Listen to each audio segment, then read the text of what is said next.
guys, it is your boy Steady Chaos. Look what I came home with, the 48-inch LG C1. It's been long anticipated. I ordered this back from Parker Gwen on March 28th, and it was delayed until early April, mid-April, late April, then late May, early June, so I canceled my order with them, then I went with Best Buy. My order was supposed to be ready for pickup from Best Buy about a week ago, and then they said it was delayed. So I'm like, what is it with the LG C1 48-inch? I cannot effing find this product anywhere. Well, finally, they told me that it's in stock today. It's May 19th, Wednesday. So I went and picked it up at Best Buy. Here it is. They only had, unfortunately, one LG C1 48-inch left in stock. And I don't know if the camera can show this, probably not, but right here, and right here, the box has holes in it. It's dented. The box is anyway. Let's hope the TV isn't. But the Best Buy rep told me, well, we only have one in stock. Do you want it or not? And I'm like, really? Really, guys? So I took it and I told them if it's damaged, I'll just bring it back. And they said, okay. So here's to hoping it's not damaged. This 48-inch C1 is going to replace my 55-inch C10. That is currently my computer monitor. I'm going to send the 55-inch C10 up into the bedroom, which will replace an 11-year-old Samsung LED 1080p TV. So that's to be a substantial upgrade there. The primary reason why I wanted this 48-inch C1 to replace the 55-inch C10 is not because the picture is a substantial upgrade. It's really not. It's pretty much the same TV. But I wanted something that was the latest and greatest model, which the C1 is, and I wanted something a little bit smaller than 55 inches. Because 55 inches as a PC monitor is just, it's a little bit too much. So I think 48 will be a little bit more manageable, and I think it will give me a little bit more desk space. So without further ado, let's cut into it and see how she looks. Hopefully she's not damaged. All right, because I may have to return it, I'll have to be careful with this box, not to destroy it too much. There we go. It definitely is packaged pretty well. Here is the stand, the same as the C10 and C9 stand. That has not changed at all. The remote. All right, here's the moment of truth. We're gonna lay it down, we're gonna open it up, and we're gonna hope that there is no damage. Let's pull it out.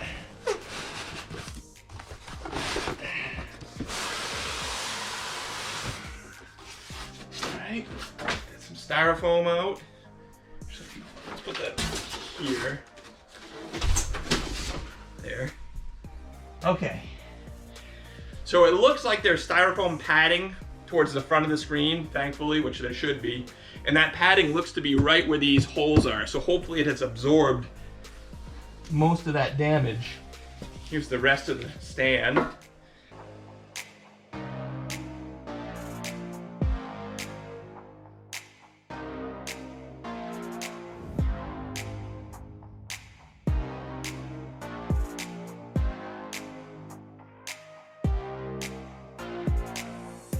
We'll slowly pull it out from the edges of the screen. We're not touching the front of the screen itself, just the sides. Okay. Just the sides. Very gently. Okay. So again, with the damages on the box, this appears to be right in front. So hopefully it didn't hit in one of these areas and penetrate through. Hopefully it hit maybe in one of the center pieces, or just went in barely and stopped before it touched the screen. We're about to find out. I really don't want to send this back to Best Buy. I've already been waiting 5-6 weeks for this thing, you know? The screen looks good. I don't see any nicks or damage. Granted, it's not all the way out. Pull this off. I'm really excited too for this 48-inch size, and that you'll get a little bit more pixel density than the 55-inch C10. So things in 4K will be just that much sharper. It's not a huge difference, but it will be a little sharper. Okay, so let's take the box, push it aside. Here's the TV. She is. She looks to be in perfect shape. Looks to be. I don't see any damage on the screen. the film is still on the screen as it should be. That's like the most satisfying part, is peeling the film off once you've set it up. So we need to put the stand on. So what we're gonna do is we're gonna rotate it like this. We're gonna get some pillows. This one. This one. And we'll lay it gently down on the pillows.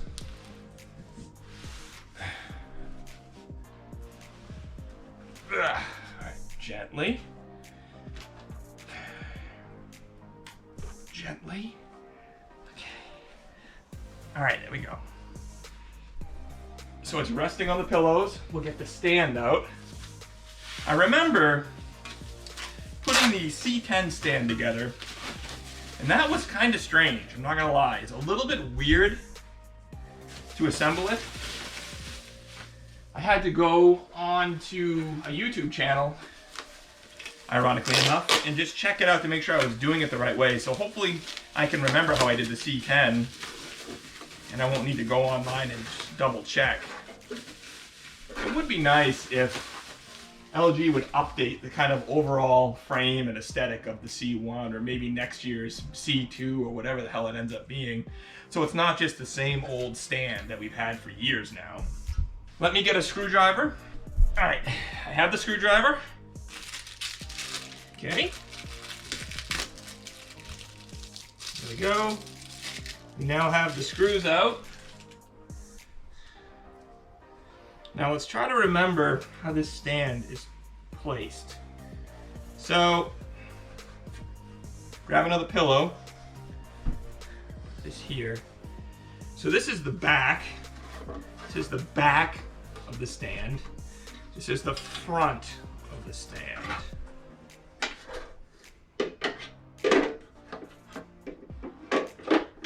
Like that, okay. We want to screw in the front part of the stand to the back part. So let's try this.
Okay.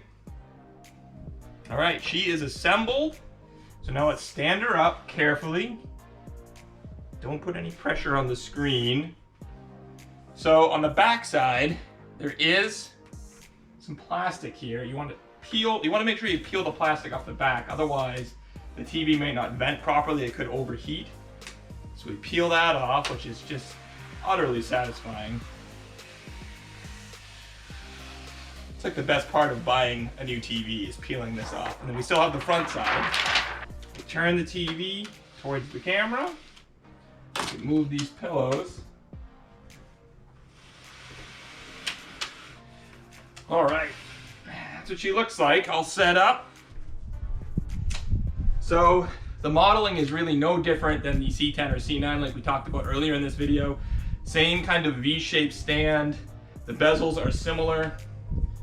But that's okay, because in general it is a very modern looking, very sexy TV, very sexy OLED. It has 3 HDMI 2.1 ports on the side here. It has 1 HDMI 2.1 port on the back, so 4 in total. It has 2 USB inputs, and then, so 2 USB inputs on the back, 1 USB on the side, 3 USBs total. has optical audio out on the back and also has a LAN port on the back.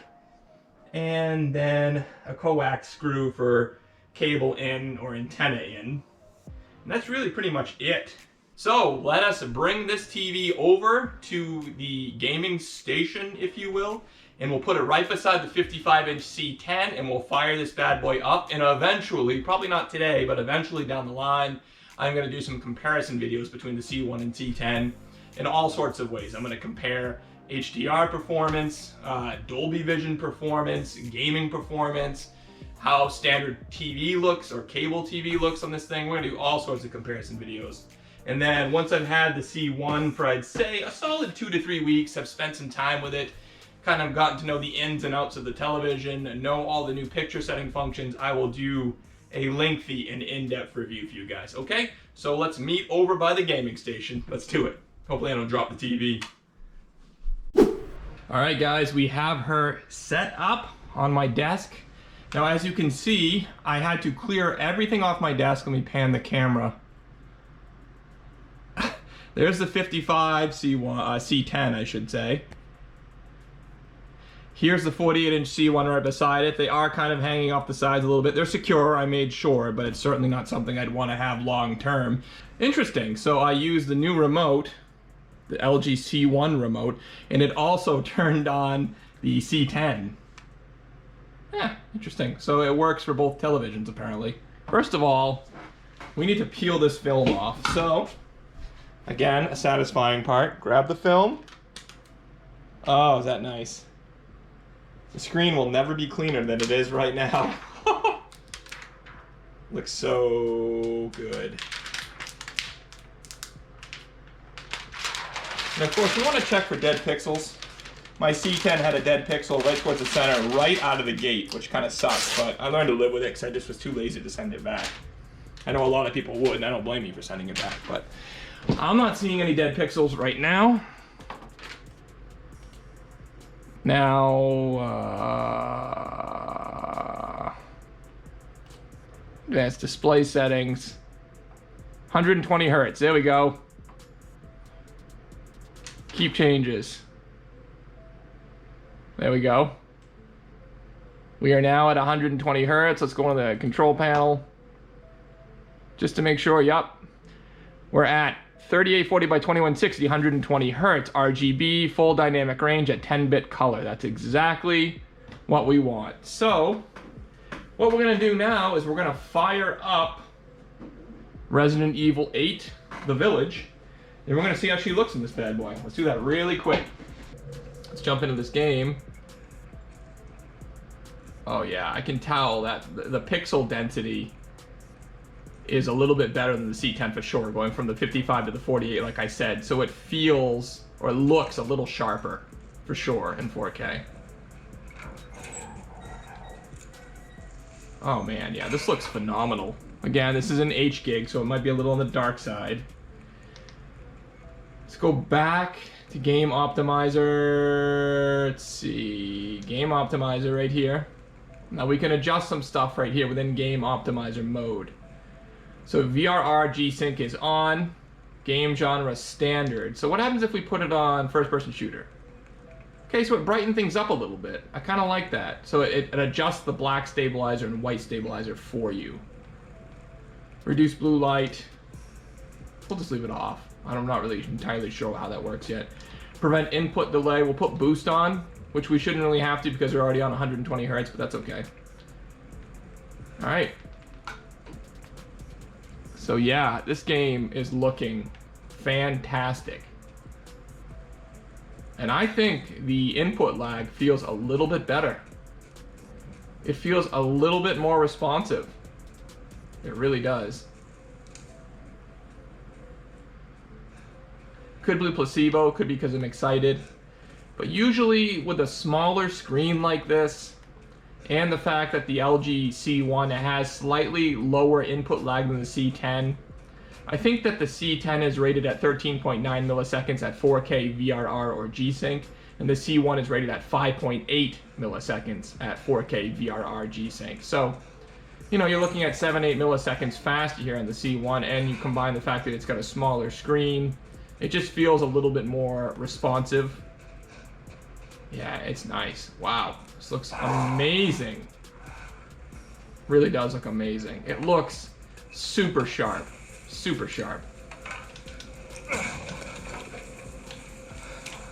Run over here, pick up some ammo.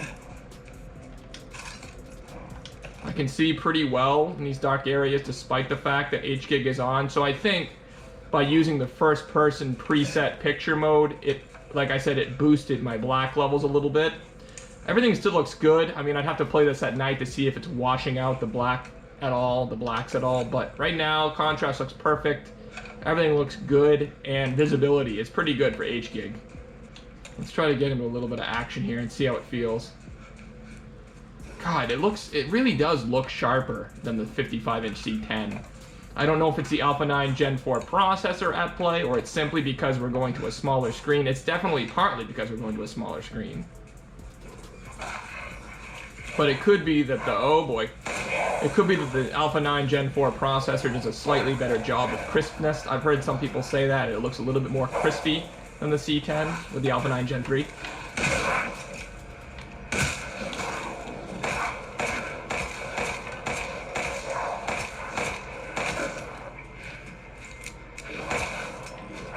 Oh boy.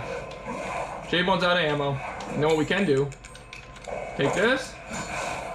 Here you go. Boom! And I'm dead. Alright, so that's that. Anyway, guys, hopefully you have enjoyed this unboxing of the LG C1 and a quick gameplay clip. If you have, please let me know in the comment section down below. Please leave a like and subscribe to the channel for more content like this. And again, like I said, look for a comparison between this 48 C1 and 55 C10 in the coming days. And also in the coming weeks, look for tons more LG C1 content, including a full review. All right, guys, we will see you later. Peace.